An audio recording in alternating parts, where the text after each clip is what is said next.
नमस्कार साथियों,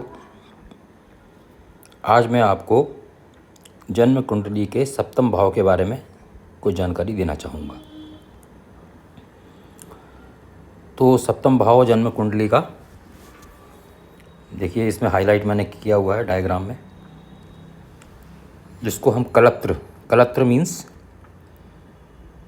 पत्नी शास्त्रों में जो है, या स्त्री भाव सीधी सादी भाषा में कहते हैं। और इससे हम इस भाव से हम क्या क्या देखते हैं, मोटे तौर पे तो हम इससे विवाह का जो भी फलादेश होगा विवाह के संबंध में, वो सारा सप्तम भाव से देखते हैं। लेकिन और भी कुछ कार्य या क्या कहेंगे उनको, कार्य कहा जाएगा, वो देखी जाती हैं। तो चलिए देखते हैं कि क्या क्या इससे हम देख सकते हैं। प्रेम, इससे हम सप्तम भाव से देखेंगे। किसी भी प्रकार का प्रेम हो, और विवाह हो उपरांत संबंध, विवाह के उपरांत किसी भी प्रकार के संबंध हो, किसी से भी हो, वो सारे संबंध इस सप्तम भाव से देखे जाएंगे। प्रेम करने के बाद प्रेम विवाह जो है वो भी यहीं से देखा जाएगा। अरेंज्ड विवाह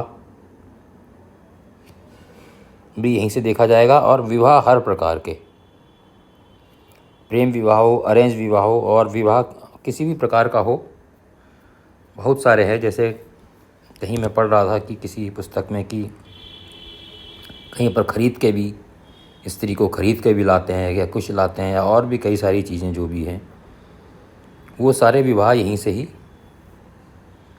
देखे जाएंगे।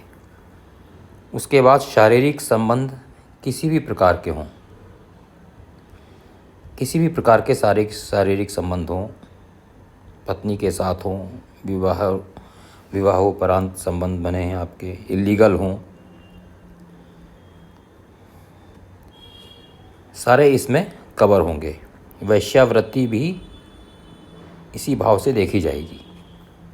तलाक, हमारा विवाह चलेगा कि नहीं चलेगा, डाइवोर्स होगा कि नहीं होगा, अलगाव, एक ही बात है ना, वो भी इसी भाव से देखेंगे। वैवाहिक संबंध खराब होना किसी भी कारण से हो, वो भी इसी के अंदर कवर होगा। किसी भी प्रकार के गुप्त रोग या गुप्तांगों को भी हम यहीं से देखेंगे। पुनर्विवाह को भी इसी भाग से देखा जाएगा, और इसमें हम चौथा, नवा और 12वां भाव भी शामिल रहेगा। सिविल और क्रिमिनल केस व उसके कारण जो लॉस है, वो भी इस भाव से देखा जाएगा।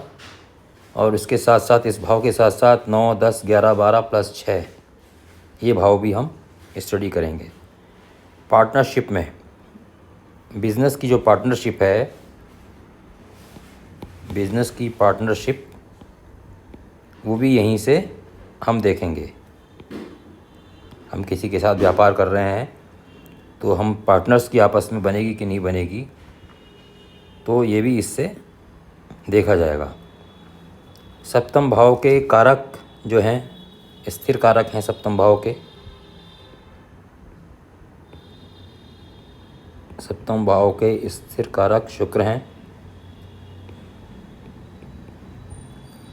अर्थात आप जो इंडिविजुअल कुंडली है उसमें सप्तम भाव के स्वामी कोई भी हो सकते हैं, लेकिन आपको शुक्र पर भी विचार करना होगा, उनकी पोजीशन और उनकी स्ट्रेंथ को भी देखना होगा। तो ये मुख्य जो हैं सप्तम भाव के कारक मैंने आपको बताए हैं। इसके अलावा भी और कोई बहुत सारी चीज़ें हो सकती हैं, तो आप भी उनको खोजिए, टेक्स्ट बुक देखिए कहीं पर, और ऐड कीजिए अपनी मेमोरी में। तो मिलते हैं फिर अगले भाव में।